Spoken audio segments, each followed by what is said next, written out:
Welcome, and I'm here for my annual year in review with His Worship Mayor Lynn Hall. Welcome. Thanks, Cheryl. We're going to do this less issues and more in chronological order, because that is how the year sort of unfolded. It was a banner year to begin with. Let's start with the budget.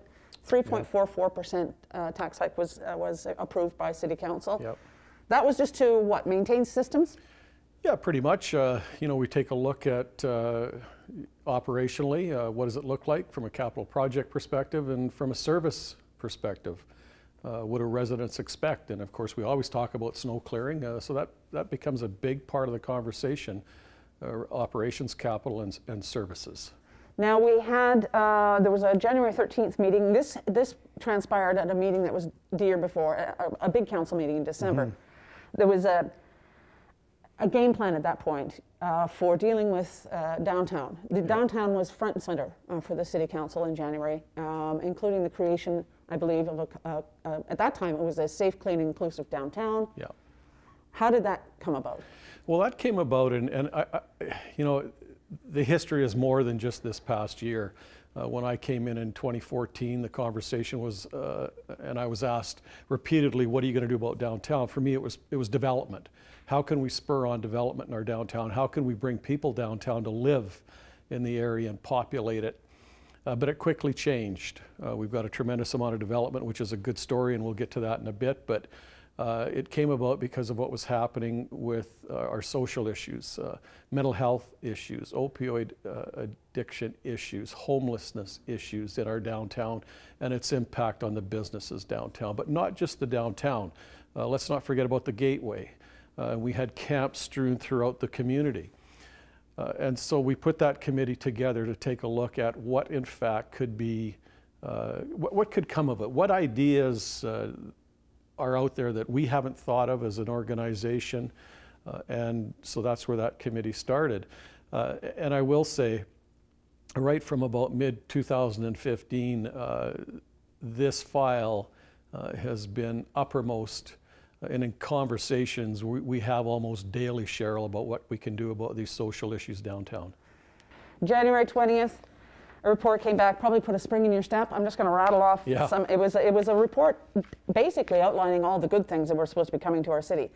World Women's Curling Championships in March, Western Canadian Ringette Championships also in March, Canadian Masters National Badminton Championships in April, Canadian Native Fastball Championships in July. Also in March, Council of Forest Industries, always a big attendee. North Central Local Government Association was set for the AGM for May. Cirque du Soleil, we all talked about that. Caribou Rocks the North, BCNE. In January, this was the place to be. It was the place to be, and in my opinion, the place to be all of 2020. And you can lay out all of those events, and it's mind-boggling. And as fantastic as it would have been, it also represented millions of dollars injected into our community, both for small businesses, hotels, restaurateurs. It was on and on and on. And to lose that, and I think it came to light the day I was in a meeting at CN Centre with the World Curling Association and Curl Canada representatives, and the decision was made to shut down the Women's World Curling Championships for 2020. That really sent a message to me, and it was a sobering message. That room, you could have heard a pin drop. Look around the room, and there was tears in people's eyes. This was a huge hit for our city, but it started then, Cheryl, for me, despite the fact that we'd already obviously known about the pandemic for a few weeks, but that was really the tipping point. Yeah. Also, we started to hear progressively through January and February and so on, we were setting records. It was about to be a record setter of a year for building permits. Yep. Well, in 2019, we set a record for the city, and it was somewhere over $220 million in development permits. So those building development permits are indicative of obviously how we're doing from an economic perspective. 90+% of that was from the private sector, which shows me great faith in what we're doing here at the City of Prince George. And when I came in, I thought to myself early in 2015, if development can be spurred on. Can we hit $1 billion by 2020? Well, we were on our way to hit $1 billion this year. And then things came to a bit of a screeching halt for March, April, May. And then all of a sudden they started to come back. And we're about $13 million off of last year's numbers. And I think, Cheryl, that we will hit $1 billion this year in development since 2015. You know what that means for me is it means jobs. It means that those young families can stay here and work. Dad can stay at home in Prince George and work. And I think it just makes your city a better place when you can keep these folks in town and they're not going elsewhere to work. We promote, as you know, through our Economic Development Office, the Move Up Prince George program.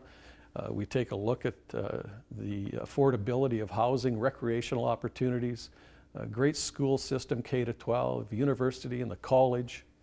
So these kinds of numbers mean a lot to me. We recently heard also that the numbers, we were only 15% down from where we were the same time last year. Mm-hmm. So that to me is remarkable. It is. When I was actually kind of nervous to see the numbers.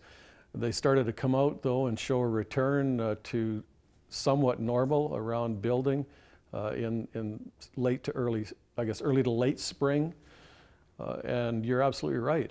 I would have thought that it would have been much, much higher. Yeah. We had some also, speaking of construction, we had some actual stimulus funding, I guess you could call it that, for the pool, for example. Mm-hmm. There's more to come, are you hoping? Yeah, we got $10 million grant for the new pool. We got about $6 million to redo the aquatic center, the envelope of the aquatic center, and it's hard to believe that these buildings are 20 plus years old. That and the CN Center, you think that they were just built yesterday, but they're starting to require some major upgrades. We've done very, very well from a grant recipient perspective with the provincial and federal government. Things that include, doing riparian work along the river and at Cottonwood Island Park. So our staff have really worked their magic in getting these grant dollars. Yeah. Let's head to March.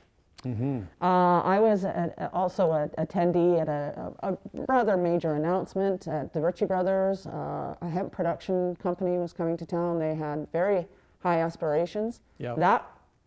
That coupled with what was in the works for West Coast Olefins, from an economic development perspective, must have been music to your ears. Huge, huge announcements. And what it meant again is employment, huge employment. I think West Coast was somewhere around 1,000 plus, and BC Hemp maybe not far off that. And then we hit the pandemic, and things slow down. And I think both those companies are looking to see how they move forward. And still in the works, and we'll see what happens in 2021. March 16th, it's a decision by this government, local government, to close down all civic facilities. Yeah. On the orders, or on the, was it a suggestion or an order from the provincial health office? As I recall, it was an order, and you're absolutely right. We shut everything down. So everything that we operate, from the Civic and Conference Center to pools to rinks, everything was shut down. And as you recall, we had terrific layoffs that took place there, large numbers. People that weren't being rescheduled for work and actual layoffs, and it really impacted the operation of the city. And those were pretty difficult days. April, special meeting of Finance and Audit. That was a tough meeting. Now we have a much clearer picture of the state of the city's finances as a result of closing the Civic Center, cancellation of events, closing the rinks, closing the pools, closing everything. That was a tough meeting. There was a lot of debate around the table about how to help people, not just city people, but that property owners, taxpayers, et cetera, et cetera. Tell me about that conversation and what was discussed. Yeah, I think by that time it was pretty clear to us that we were in this for the long haul. We're now 8 months in, and probably another 4 or 5 to go, maybe more. But the conversation at that point was about how do we operate? What core services do we need to continue to deliver as a city? But not just on the operational side, Cheryl, it's also on the capital project side, because we had a number of capital projects in the hopper that we knew we had to do in 2020, and most of that was below ground infrastructure. It wasn't about the pool or the fire hall or the mausoleum or the library entrance, because those had already been slotted into our calendar. So that was a tough conversation about what services would we have to cut. What does this look like operationally with reduced staff? How much of this work can be done? We still had to operate a city, and we didn't want to lose sight of that. So the tough conversation was about how do we move forward, and what does it look like from a dollar and revenue perspective when we're seeing very little of it come in. So it was, that was a tough conversation, and there were a couple more down the road that we had until we finalized the actual tax increase for 2020. And again, it was about, I guess the bottom line to it was services. How do we provide services to the residents? And always in the back of our mind was there are people that are going to suffer through this, obviously. They could, other than the city of Prince George, other businesses will start to reduce their staffing levels. So what can we do to help them out in some way, small or significant? We had to have those conversations. Yeah. However, unlike a provincial government and a federal government, you are, as a municipal government, mandated to balance your budget. That's right. They did give us some flexibility. We had flexibility around, delaying property tax penalties. We had some flexibility around using our reserves, so that was good. And there was no real restriction on the reserve use. So if we had a reserve, we could use it for operational or capital, which was very good. And there was a payback, though. We had to pay ourselves back within 5 years, but at no interest and virtually no penalty. So that was good, and that's something we have to talk about as well, is making sure that we have that reserve safety net in place, and that depends on what we're going to see and project for 2021. All of this within a month? All of that within a month, and as you continue to go through this date by date, chronologically, it makes me reflect back, and you're moving so quickly and reacting to things that are coming out of either the provincial state of emergency or the Dr. Henry's orders that you don't necessarily lose track of it, but all of a sudden you make a decision on, June 1st, and then you're making a different decision June 2nd. And when those orders come out, I think it's important to say that our staff are on top of them. We're glued to the TV at 3 o'clock every day, so we know what role we're playing within that order. And it can change hourly. And we know that what we hear today at 3 o'clock will be different tomorrow at 3.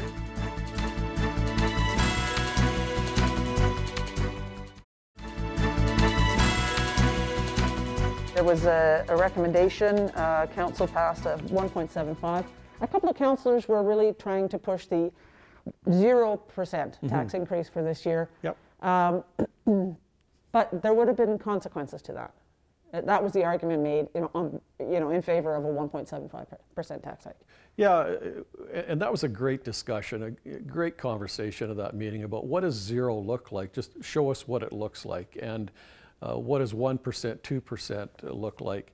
It's important to take a look at that, and for me, and I'll just speak for me, when I take a look at a tax increase or status quo, what does that mean from a service perspective?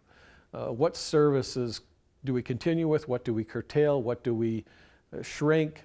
So that's the way I go into determining what I'm comfortable with from a tax perspective. We've asked for staff to come back, finance department to come back this year with a 0, 1, 2, and 3 scenario, so we can take a look at what those for potential no increase or a 1, 2, or 3 increase, what that looks like, and how does it impact services. That's so that'll be an interesting conversation as well. Yeah, let's talk about budget. Pardon me. There's probably not much of an appetite out there for a major tax hike this year. Yeah, I wouldn't think so. I think what we're trying to do, and what has really helped, is we received $6.1 million from the provincial government for the COVID Restart program. And that'll really help us in 2021, Cheryl. I don't have an appetite for a huge tax increase, and I think we need to really start to take a look, and we're going to get into tax deliberations, budget deliberations.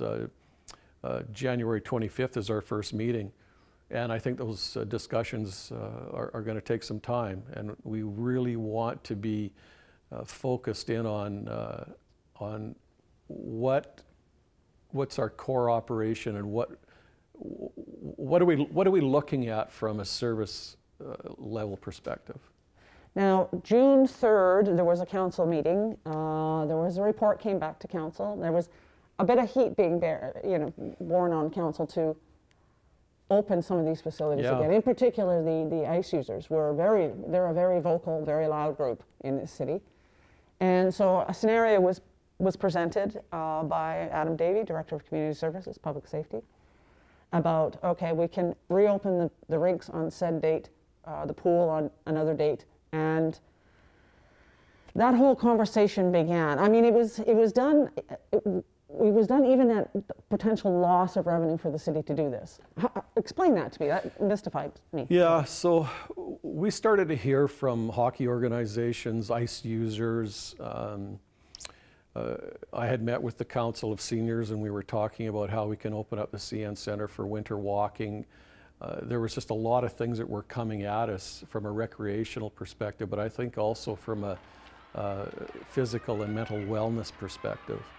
And that's when that conversation really took place. What is it going to cost us to open up the Coliseum or the Rolling Mixed Concrete Arena? What's it going to cost us with CN Center and the pool? What do we have to do to make sure that we can operate under the current orders? And the current orders have some extreme cleaning protocols. So our staff went to work and came back and said, look, this is what we think can happen. So we opened up. The cost was not as great as we had initially thought it might be. We were able to open up CN Center because it's tied to the KINs, so operationally and staffing wasn't a great increase. The Rolling Mix Arena had a cost to it. We were trying to facilitate a tremendous amount of use in that rink. So I think it really boiled down to just that, physical and mental well-being for our community, and knowing full well that we needed to provide recreational opportunities. We did a walkabout downtown, you and I, in August, and it was virtually a ghost town at that time.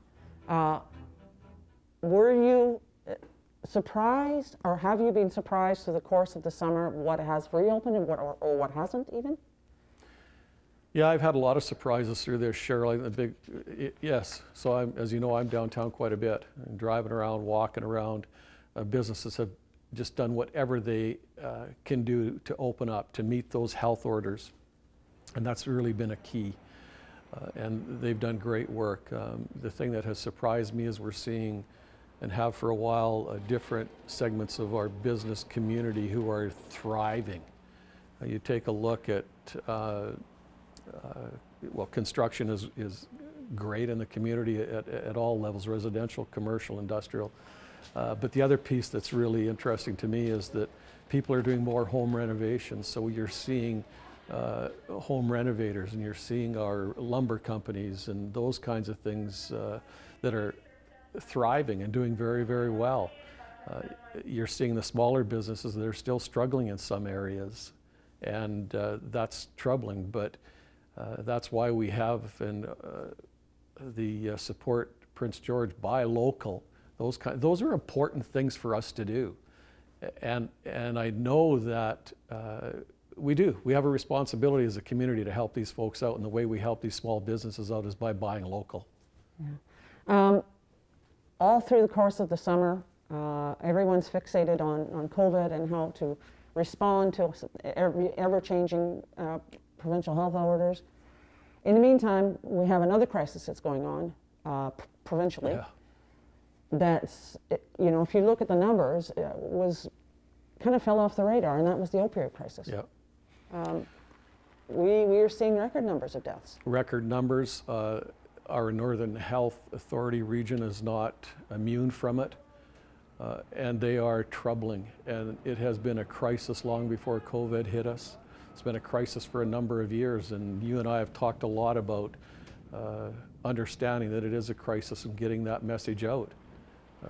And if you take a look at the number of deaths in the Northern Health region, or just right here in Prince George in our own backyard, they are, from a prorated perspective, they're matching what we're seeing in the larger centers in the province. And I think the important thing to say, Cheryl, is that it's not people that are homeless and living on the street that are impacted by these deaths. Yes, they are passing, but it's also people that live in the suburbs of this city. Yeah. Now here we are. You know, October rolls around. We had some dampening of numbers over the summer months. The COVID numbers were down. All of a sudden now we're starting to, you know, the fall. The second wave everyone anticipated, it's actually worse than the first wave in terms of numbers of people contracting COVID. Discouraging, or were you anticipating this as a municipal official? Discouraging. Yeah. We're in excess of 800 a day. This pandemic is not in our rearview mirror. It's heart-wrenching. It, in some respects, gives me a bit of fright when I take a look at the numbers throughout the province and the areas and people that it's impacting. And it's just mind-boggling at times. And for me, when I look at it closer to home, right here in our city, what does it mean for us? What does it mean for our residents? What does it mean for us operationally? November was not a good month for the city of Prince George. Number of departments were amalgamated, switched, merged, positions eliminated. Mm-hmm. What was the goal behind that? Was it cost savings? Was it a reaction to COVID, or was it a reaction to budgets, or what was it? What was the drive behind that? I think probably a little bit of both. So around what we were facing with the pandemic, certainly a reduction in revenues. And I will add, despite the fact that we have all of our facilities open, despite the fact we're charging people to use our facilities, that's having no real impact on revenues because of the increased costs that we're having to deal with to keep those facilities open. So that's a part of it. The budgetary piece is part of it. And I think when our acting city manager and our acting deputy manager came in, it was a view of doing things and streamlining things. And so it was all of those factors. It just boiled down to the fact that COVID, financial position, and how do we react to that? How do we operate as a city? So the council is also looking at the discretionary spending for the city manager. Yeah. Is that also a budgetary decision? It's around the delegated authority on capital projects. So he came back with a proposal that council accepted, and that's all part of it. That's all part of where we're at right now within this financial impacts we're seeing as a result of the pandemic. Is there any silver lining that came out of this year? This was not a pleasant year at all for anybody, I don't think. No, but I don't want to get bogged down in the doom and gloom, and we've certainly talked a lot about doom and gloom today in this interview, but Cheryl, the community is, it's a vibrant community. This community is alive. We've hit our stride, and I'm proud of that. And I like the fact that things are happening in Prince George, and we're being noticed outside of our city throughout the province, and we're leading in many areas, not just the city corporately, but businesses and organizations and the university and the college and our school system. We're leading, and we're leading in our province, and that's important. Let's take a boo at the future here. Mm-hmm. January 25th, you say, is your first budget meeting. That's kind of late in the system, but whatever.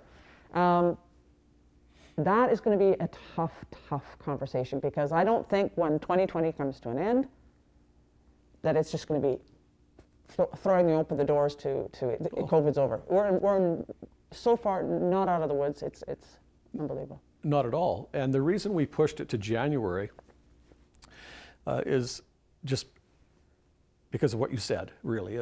We needed some time. We needed to see what things look like from a financial piece, a revenue piece, as late as possible into 2020.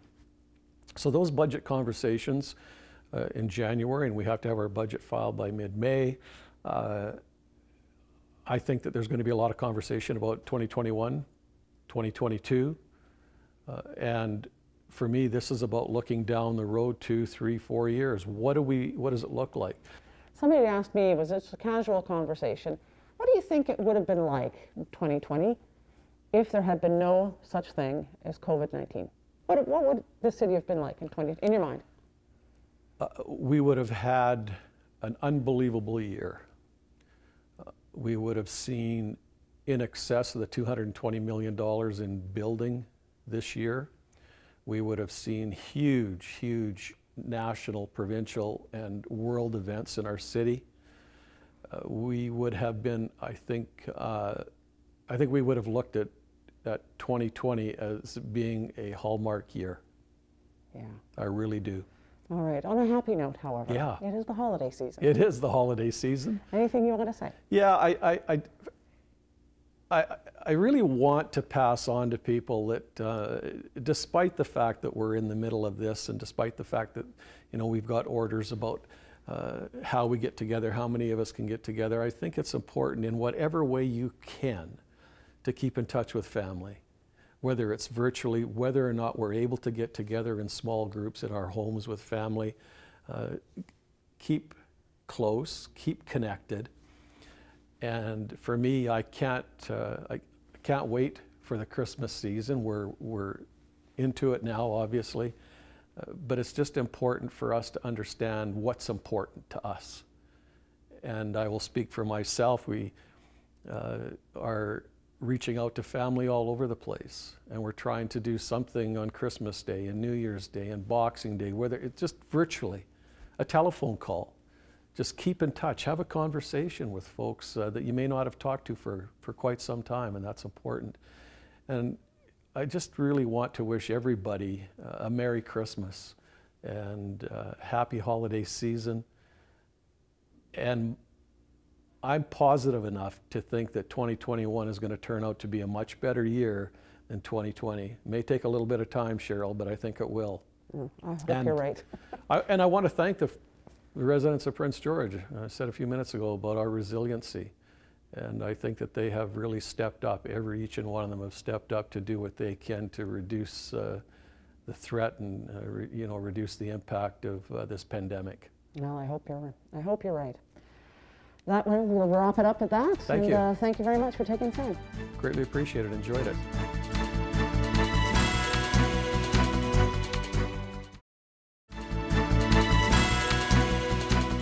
So I'm here with Dayi Pountney, chief of the Tene First Nation here in town. Mm-hmm. Welcome. I know this is supposed to be a year in review, but I'm going to go back a few years, actually. Okay. I'm going to go back to 2015, the Canada Winter Games. You weren't the chief at the time, but no. That seemed to me to be a very proud moment for your community. Yeah, it was huge. It was actually brought a lot of community together. I know that's where I started kind of coming in, and it was Prince George community and our elders all putting together, the moose pouches for the medals, and everyone just kind of getting to know each other a little better. And then once the community, we had our pavilion, and we had a lot of good acts there, which was kind of rocking every night for weeks, which was great. And it was to kind of showcase our community and show that we, exist, and we've always existed here. So it was a good first kind of piece that would bring us out into the public eye, heavier than we had previous. A sense of pride I could see. You can almost see it like every day, that sense of pride of community and of identity and such. Yeah. Yeah, it was really evident. Oh yes, it was, and meeting everybody from around Canada was a really cool thing too, and seeing like different cultures, different people from different areas, and just coming up and saying, hey, this is great. This is the first time anyone's ever done this. So yeah, it was for a small nation like ourselves, we've done many big things.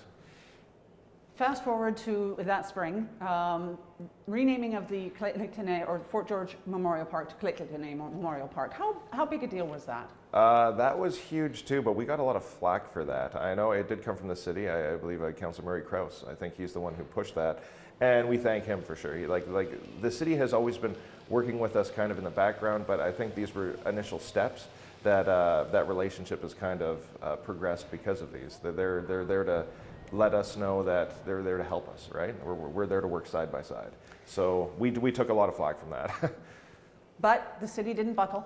Nope, the city didn't buckle. A lot of community, I've had a lot of people come up and still say, we're still going to call it Fort George Park, and you know, that's your prerogative. You use that if you want to, but it's Clayton Park to us. The city also, around that same time, really made a concerted effort at reconciliation. I mean, reconciliation has been the expression now for some time, and yeah. So there were a number of things, events that happened that really kind of pushed that reconciliation between yourselves, the city, and regional district, I'm thinking. Yeah, there were certain pieces for sure, but I think they were just looking at like the timing is right. And I think for Clayton and the regional district and the city now, I think, you know, signing an MOU in 2016, I believe, and looking at what that looks like, everyone throws around reconciliation and it means different things to different people. So we're trying to see what that looks like for us, but I know we have a pretty good friendship with, you know, Mayor Lynn Hall and regional Art Kane and Lara Beckett and Jim Martin. So they're at all our events. We go to see all their events and we support each other. You had an interesting expression. Reconciliation means many different things to many different people. Yes. What does it mean to you?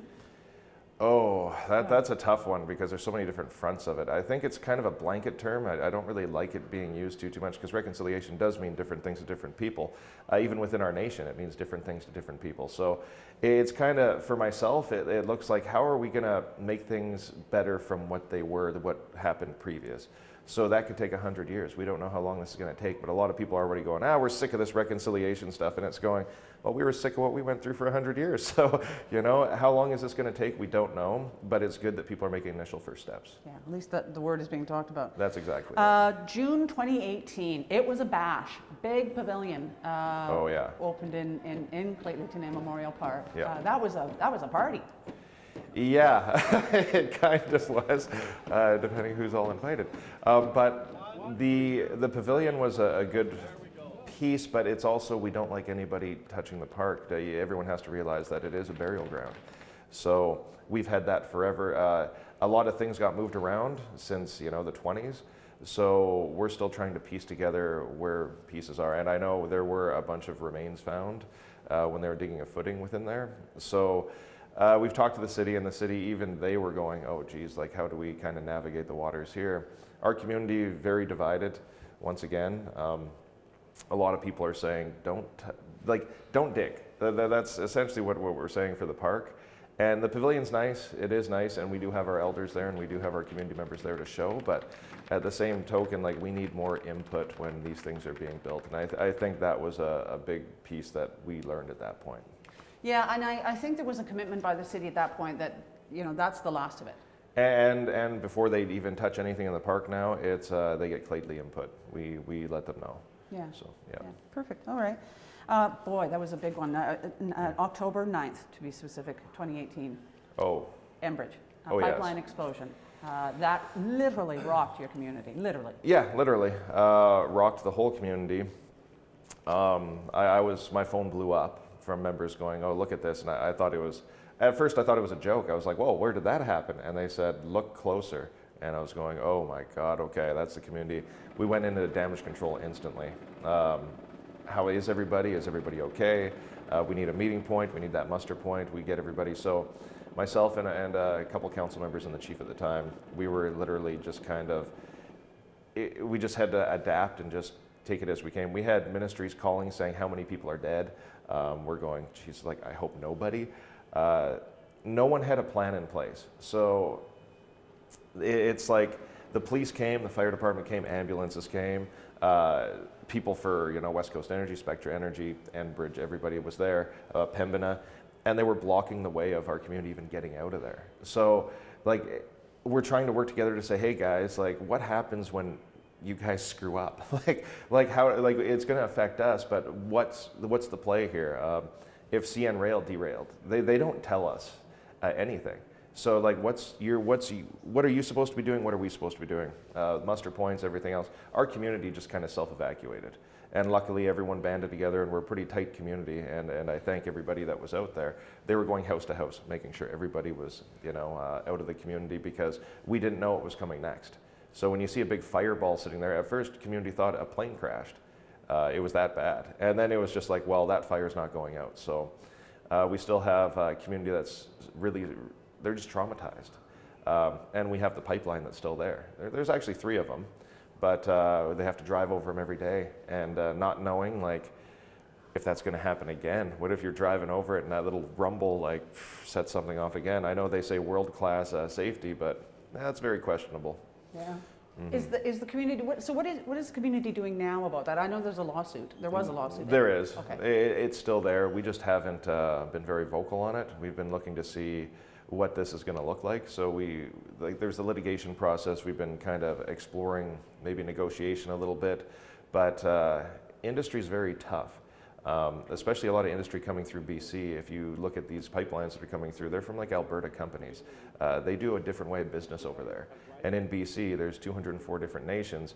The majority of them don't have any treaties. It's unceded lands. And so their methods are different than ours. And I think we're both teaching each other how these things should work. Exactly. So is the community mending? Are they healing? They are slowly, but there's still a lot of, they don't trust the pipes. They just don't. So the majority of the community, like I said, they just said, get rid of them. If you guys aren't going to have like that world-class safety you talk about, reroute them around the territory, because we don't need them here. We don't need that liability. All right. So in 2019 April, you were elected chief. 2019 April, yes. Yes. And at the time, you had thanked your predecessor, but you referenced the treaty process. Yep. And you talked about how that divided the community. How so? It was actually a very close vote. So for that ratification process, some people thought it was great. Yeah, obviously, everyone has their thoughts.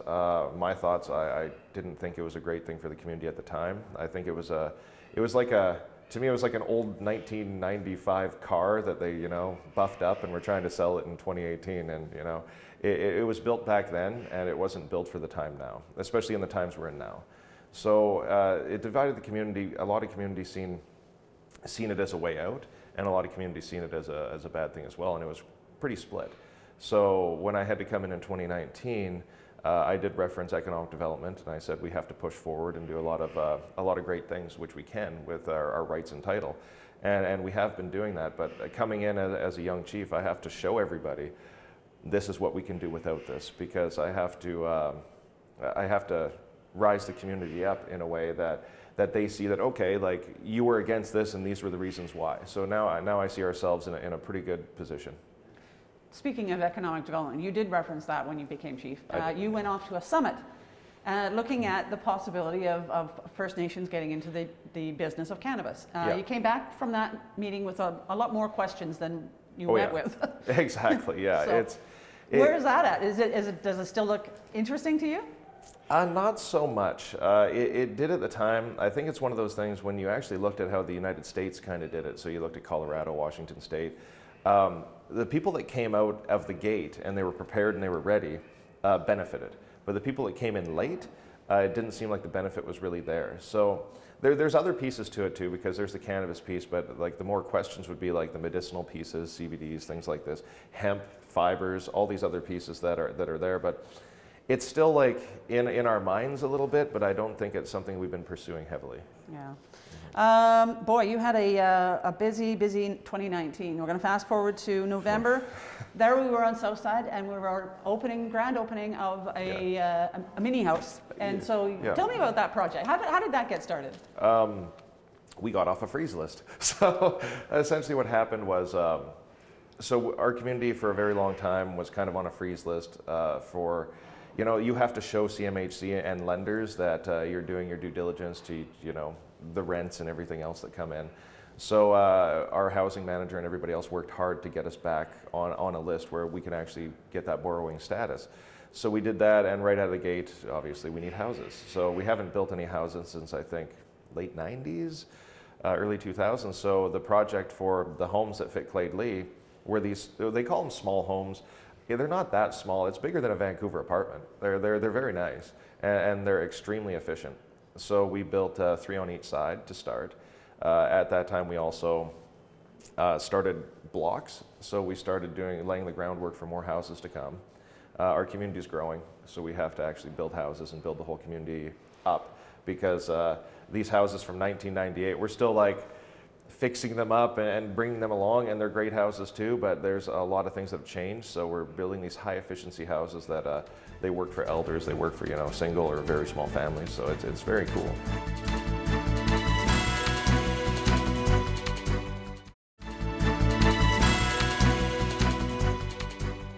You say your community is growing. Are people coming back? They want to. There is a big list of people that want to move back. It's a beautiful area. It's kind of pristine now, but a lot of people want to come back because they want to feel like that sense of community. I think a lot of people are kind of missing that again. So it's a lot of people want to come back, and obviously we need the space for them. So it's a good time. We're looking at housing in town and on reserve as well. Wow. Is it young people, or is it people that were seniors? All ages. Yeah. It's cool. Yeah, and it's we're trying to keep things very affordable. So by that I mean, like, we try to kind of maybe kick in to try to help out, depending on you know, income, obviously things like this.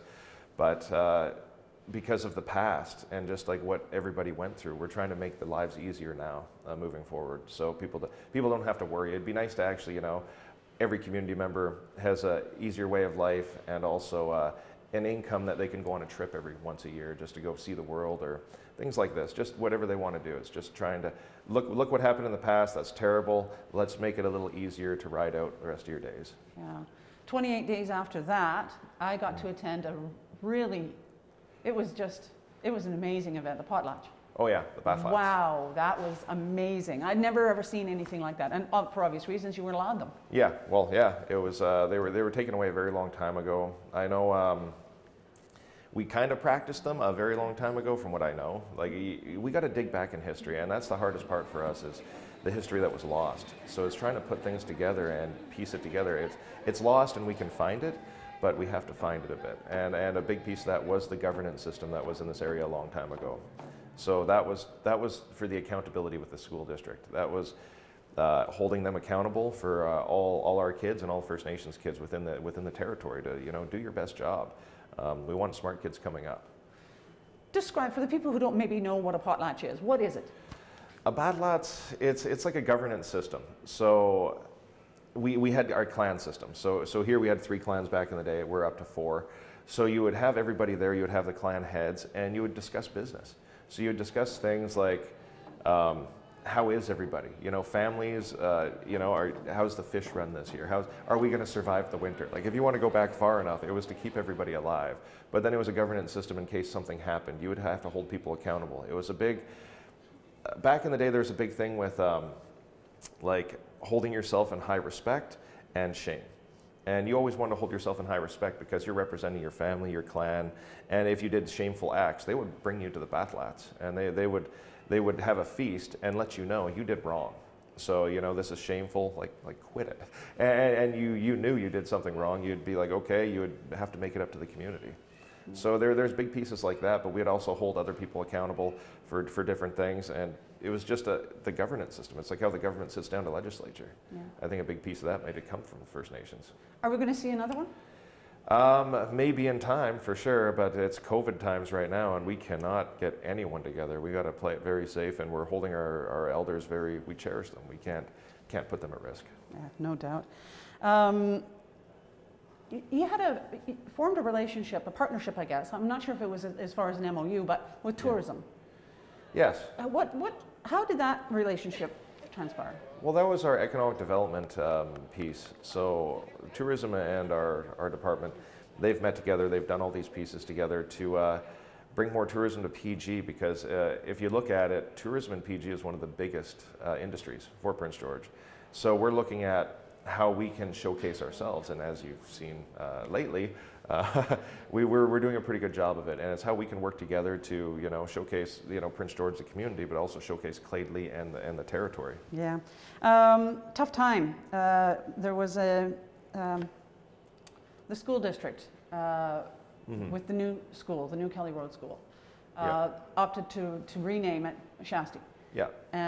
But a lot of flack came from that. They ended up going with a hybrid name, but that didn't go well with you. No, not at all. For myself, when they said they were going to explore this and go for it, when you have all trustees unanimously say, hey, this is a great idea, we're going to do this, and they caved to community backlash.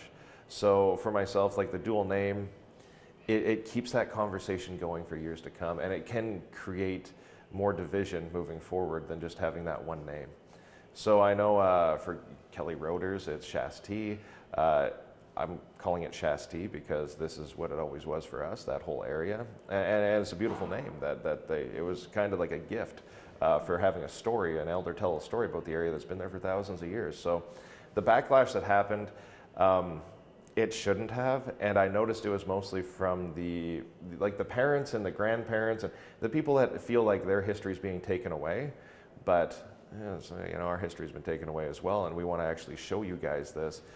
There was some cool history prior. So, and the youth were great about it. To me, they were the most professional out of everybody, because they're the ones that came out of it and just said, hey, like, this is a great thing, we just want some more input. And so the majority of the youth that were going there, who it affects the most, are the ones who were the greatest about it. So we're going to see what that looks like moving forward. I know that story is going to come again, and that will kind of be written. But to see how this is going to change, and we knew that, you know, the Roadrunner, the mascot, had to go regardless. It's a Warner Brothers character. They had to redo that regardless. So they were actually already looking for a mascot, and it kind of makes sense that all this comes together. But I know some trustees were talking about, you know, maybe other schools can have dual names, but we just can't name schools like willy-nilly. There's certain areas for certain things, and that's why that one got that. So we'll see what that looks like moving forward, but I know that's toned down a little bit for now. Not too long ago, I was on the north side, and they were starting to break ground on something that's pretty significant, I think, for your community. That's the new health center. Oh, yes. That's a big deal. Yeah, we've been working on it since, prior to me even being on council. I think that was in the talks, and now we're actually doing it. So it's a massive achievement. It's been a lot of hard work for many different people, putting in time, and the whole community as well, putting in their thoughts and input. So I can't wait to see what it looks like being built. Will it be one of those things that attracts people to come back again? Yeah, I believe so. Like, if you look at our age demographic, we have like the youth. Like, my age for the demographic for Clade-Lee is like the smallest part. So we have an aging population right now, and you know, 60 plus. That's, I think, the majority of our population right now. We build a health center, we start building houses, quality of life goes up for our elders, and we'll have more people out there. Yeah. So it's great to put all this together. You sat down with the McLeod Lake Indian Band recently and did a land deal. What's the end goal on that? I'm sure it's economic development, which your platform is chief. Yeah, that's one of the biggest things. But another big piece for ourselves in Clade-Lee is our neighbors. They've always been our neighbors. They've been our neighbors for thousands of years, so it's working together with them to actually achieve different pieces, like all over. McLeod Lake, we've had since they've existed, I think, we've been partners in things. So we've always traded, we've always had relations. This industrial park, and they're very industrial too. They're very economic development focused. Prince George can't handle any more heavy industry. We know this with the Bull area, the air quality advisories, everything else. So we said, let's work together and build something out here where we can have more industry come to help build up the communities. So it's working together, and a lot of people always see it as like First Nations working together. They don't see like the big picture is we want to help all communities. We want to make this area thrive. This is what we're out here to do as well. Yeah. You also partnered with the McLeod Lake on pursuing 2 additional trustee seats. Why? We have a tripartite agreement. So us, McLeod Lake, and the school district have this LEA, local education agreement. So we've been working on that for actually, geez, that's 5 years ago now too. Things move fast. Time goes quick. But we're building this and we're looking at to see what this looks like. So we've always worked together on that. But now we've seen that, you know, the trustees, we were kind of losing some trust because we're very advisory to them. So I can say like, hey, like we don't want to be doing this because it affects our kids this way. Like, how can we better this? And they just take it as an advisory and just say, oh, you know, okay. But if we have trustees there, it's always there. We always have that role, but we have more of a say. We have a vote. And we can teach people as we come along as well, because these 2 trustee spots, they're within our district, they're within our territory. We're looking after everybody, and we always have. So this is just to ensure that moving forward. Yeah.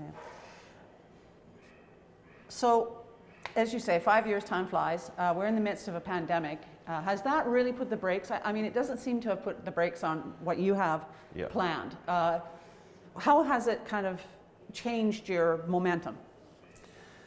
It kind of slowed down everything. So it slowed down everybody. There's this big shift, and it went to technology. So everyone had to kind of learn Zoom or, you know, the Google platform and all these other places to have these meetings to keep things progressing. But COVID, we have to look out for the community as well. We have to actually shift and keep everything very clean, you know, stay in your bubble, all these other pieces. So it did slow us down quite a bit for a lot of initiatives that we're actually working towards, but they're still in the process, so things are still moving. The government call as well slowed us down in some aspects as well. There's some new ministers. We're going to have to be talking to government and get our voice heard and get our community piece up as well, because the trustee position is one of those pieces that it's not with the district, it's with the government, and we need the government to change some of their policy to make that happen. A precedent's been set on that front, regardless. Yeah, it has, yeah. Yes. A partnership pending with the city and the regional district. You're forging a bit of a relationship, a stronger relationship with local government. Ooh. Describe that, or what that will look like. For us, we've been meeting monthly for some time now, actually, for 6, 7, 8 months. So we meet every month and we just see where everybody's at, and it kind of helps us kind of navigate for the whole community. Us working together can do a lot of great things. So you'll see, like, if they need our help with something or we need their help with something, it's just brought to the table. Hey, we're looking at this. Can you guys help with this? Or do you have the capacity to help us here? And it's just putting all that together and just kind of building that kind of relationship and bond. And it's been great. It's always been there, but this is actually creating it more formal, like at the table, we'll have lunch and we'll just all chat about the community and what's going on. Awesome. Yeah. Dayi, I really appreciate you taking the time to sit down and chat with us. Yeah, no, thank you. It's always a good time. I always like meeting with you as well. Perfect. Thank you very much. Yeah, thank you very much.